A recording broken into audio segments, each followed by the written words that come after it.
Coach, the ball goes through the uprights. First thought that entered your mind?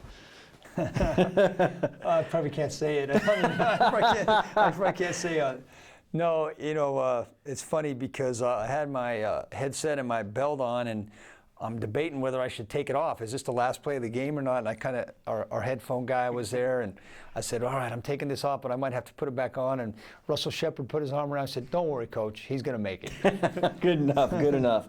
You accomplished some things that you've wanted to get done. You were +4 in the turnovers. It didn't all turn into points, and I know that's probably something you guys will now look at from this point, but to get 4 turnovers in the fashion that they did and the timing of those turnovers, what did that mean for your defense and special teams? Well, I've been saying all along that I don't think our defense is as bad as everybody thinks it is. I think our offense had been putting our defense in a lot of bad situations to start games. So lo and behold, you know, our offense doesn't turn it over, and our defense, even though we didn't have much of a pass rush, we get 4 turnovers. Now we do have to turn those into more points. I mean, you know, usually when you're +4, it's not a last-second field goal, 3-point win, but sometimes you got to crawl before you can walk. And we did a good job not turning it over. We did a good job of getting the ball out. We made big plays when we had to make them. It wasn't always pretty, but to get a road win at Carolina, divisional win, and I think they've beaten us like 7 times in a row. Carolina had something like that. You know, we're going to take those wins every time and not apologize for them. The players who did not play in the game, you said last week, hey, I have confidence in whoever's out there. But you look at that list, to not have them last night and now to think, okay, now we're going to get some time to maybe get some of them back. What would that mean for this team moving forward now, 2-3, with a chance to get on a roll here? Yeah, it would be a big boost. I mean, you think about just right on the top of the list, 2 Pro Bowl players in Gerald McCoy and Doug Martin.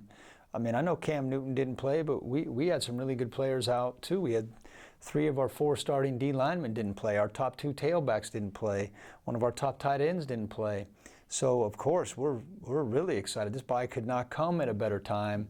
The guys are feeling good about where they're at. They get a few days off. We get to heal up, and then come back next week and get ready for the 49ers. And finally, Roberto Aguayo nominated for Clutch Player of the Week. You know, John Gruden told an endearing story about Sebastian Janikowski's rookie year. Said, I wanted to kill the kid, but he ended up being a pretty good guy. But is this just, we're just going to have to roll with this and hope that he gets consistent here? He ends up winning the game for you. Well, he made the kick he needed to make, and said it many times. I mean, you know, in the NFL, there is no backup kicker. I mean, that's your kicker, and it's his job to go in there and make kicks if we're in reasonable range. And you know, we missed a couple that you know could have cost us very dearly. There's other plays in the game that hurt you.